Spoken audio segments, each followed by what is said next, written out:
दिखाई देता हो तो आप क्या करोगे? घड़े को जोर से मारोगे उसमें, जैसे ही मारोगे तो कहीं फट जाएगी, कहीं फट जाएगी, पानी दिखाई देगा।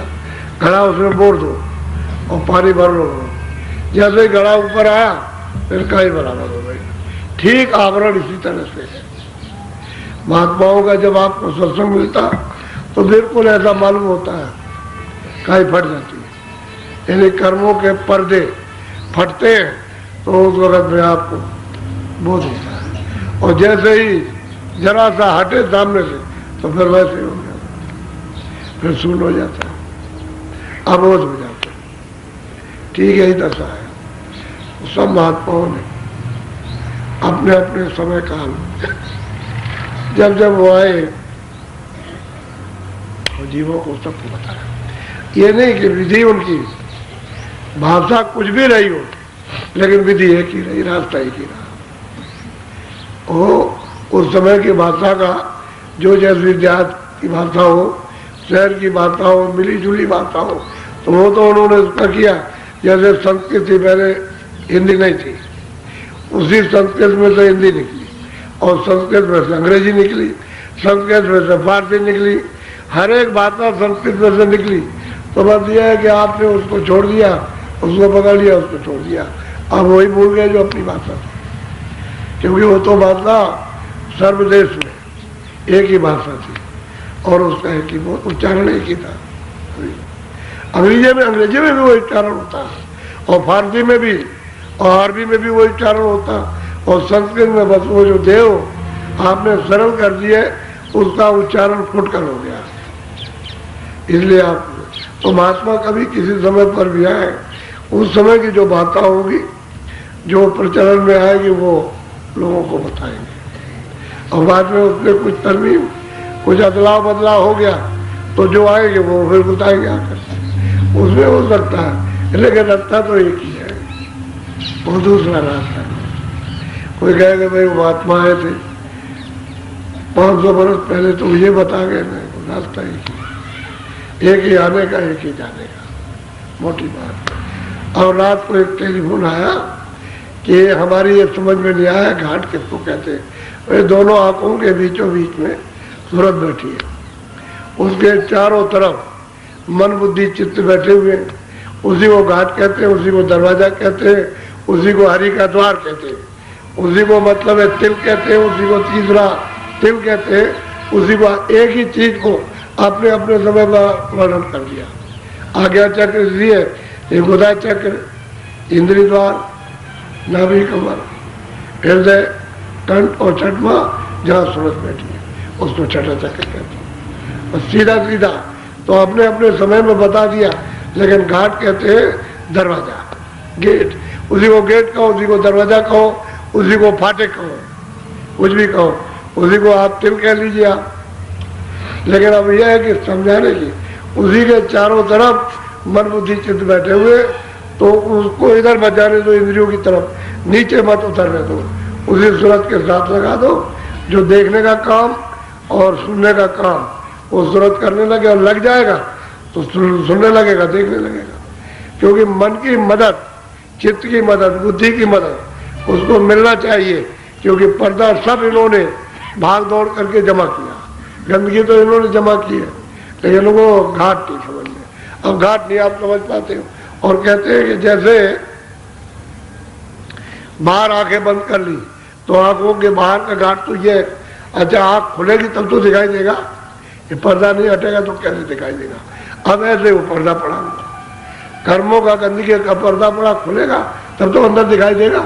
ये भी तो एक गंदा पर्दा है, ये बाहर से बंद कर लिया, हमें कुछ दिखाई देगा। अब जैसे बाहर की आंखों पर गंदगी आ जाती है देखना बंद, तो गंदा ही पर्दा तो है, तो डॉक्टर के पास जाते हो, भूली हो गई, ये हो गया और वो हो गया, इसमें जाला बड़ा आ गया, तो उसको साफ कर देता है तो दिखाई दे सकता है। लेकिन उसकी भी तो तरकीब है, कुछ समय लगेगा, कुछ दवा डालेगा, कुछ उसकी गंदगी निकालेगा, साफ करेगा, कुछ मतलब बताएगा, युक्ति बताएगा, तो यही मतलब। इसी तरह से महात्मा बताते हैं कि जैसे बाहर ऐसे अंदर की आंख, वो आंख चेतन आंख है, और ये आंख जड़।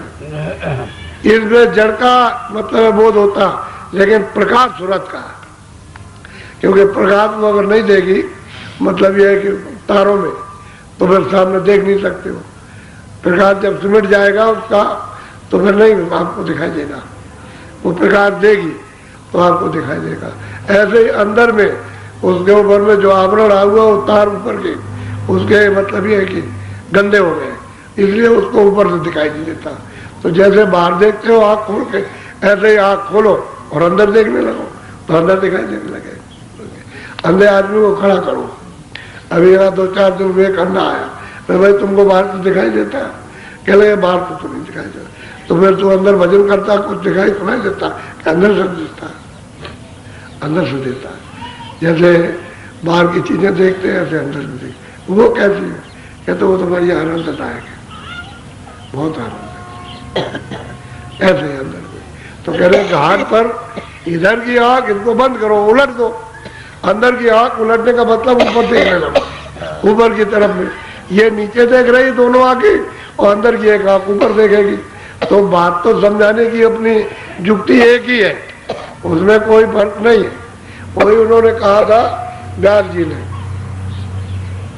कि बड़ी आदर्श यदि पुरुषों की, बड़े लोगों की मूर्तियां बना दो, जिनको उन्होंने समझा आदर्श पुरुष है, ये धार्मिक है, यह है, उनकी मूर्ति बना दी। और पहले मोटी आंख वाली बनाई, बड़ी, ऐसे पतली आंख नहीं, बड़ी आंख थी, तो बना दिया और कहा एकांत में इसकी स्थापना करो, वहां इनको रख दो और वहां जाओ जंगल में, इधर उधर कोई आदमी ना हो। ऐसे बैठ करके अपनी आंखों से उनकी आंखों पर दृष्टि जमाओ, एक टक होकर के ऐसे दृष्टि जमेगी। जब दृष्टि हिलेगी, हिलना डोलना बंद करेगी, फट से आंख बंद कर लेना, अंदर की आंख खुल जाएगी। ये अंदर जाने का उपाय जुक्ति बताई थी उन्होंने। तो कुछ दिन तो लोगों ने किया, लोगों को लाभ हुआ, और उसके बाद में बस थोड़े दिन के बाद लोग भूल गए उसको, क्योंकि वो चले गए, बस भूल गए। फिर ले आए उसको गांव के करीब में, फिर और गांव के, फिर मोहल्ले में ले आए, फिर घर में ले आए, अब यहाँ करने लगे। वैसे एकांत के लिए कहा था कि एकांत में ये साधन होगा तब दृष्टि उल्टेगी, तब तुम्हारी दृष्टि एकाग्र होगी। और जब एकाग्र हो जाए तो इन आंखों को बाहर की बंद करो और अंदर की आंख देखो तो आंख खुल जाएगी। ऐसा तो जुक्ति उन्होंने बताई थी, उपाय तो ये बताया था अंतर्दृष्टि खोलने का, और आपने बस शुरू कर दिया मनोरंजन। तो वहां तो दृष्टि को ठहरने का काम भी नहीं हुआ, तो क्या करोगे? महात्माओं ने बताया तो सब कुछ है, लेकिन आप उसका उपयोग नहीं कर रहे। अब जरा सा आप सुनो,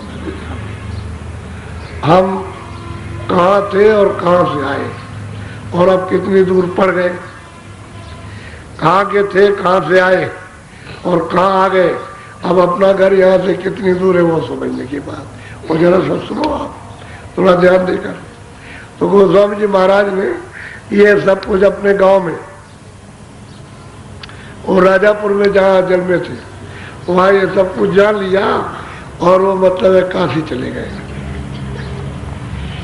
काशी, काशी कहते हैं वाराणसी, बनारस, काशी चले गए। वहाँ उन्होंने अपना उद्देश्य